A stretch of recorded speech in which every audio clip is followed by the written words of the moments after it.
You've worked with David O. Russell twice, I think. Yes, David has a process that is very much.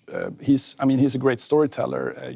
He just needs to open his mouth, and he would, tell a story about anything.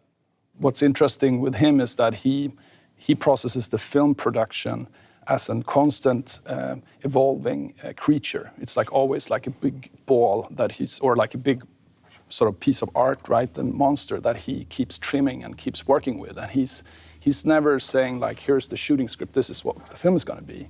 While other directors could be very precise with exactly what they want from the beginning and never leave that.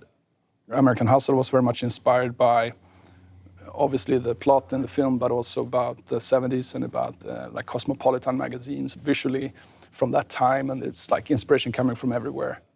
Because of their conning each other all the time, it's like we wanted to see if they were lying or be there with the camera very physically.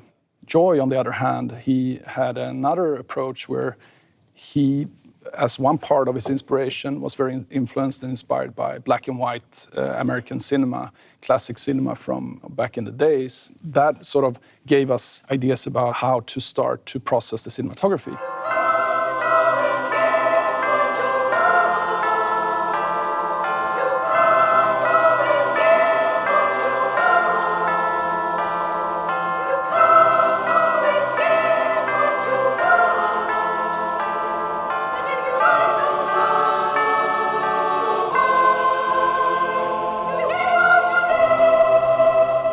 Don't ever think that the world owes you anything, because it doesn't.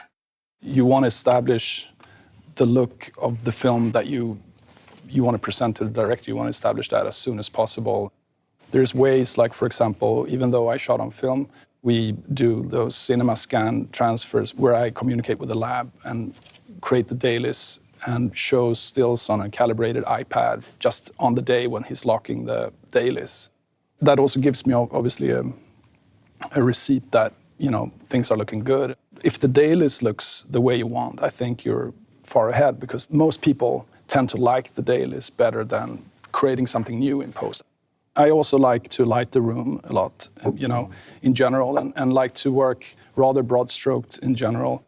I like to give actually the actors the space to move around in that room, and then sometimes you just need to ask them to be in a particular space. And different actors have different maybe needs sometimes, but Jennifer looks gorgeous in basically any lights.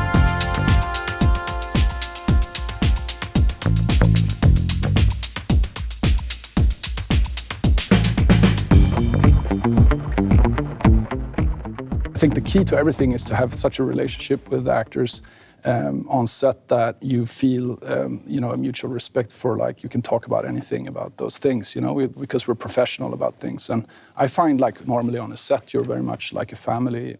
What's most misunderstood about your job as a cinematographer? No one has an idea what we do. I actually asked the driver that took me, the taxi driver, and he didn't know at all. What did you tell him? I asked him, what is a cinematographer? And he was like, he didn't have a clue. And I asked him, what is a director of photography? He didn't know. It's hard. You sort of have to explain the entire film being a big collaboration between different artistic people that has to collaborate. And everything comes out of a vision from the director. But that you have a sort of a mix of a technical and an artistic job.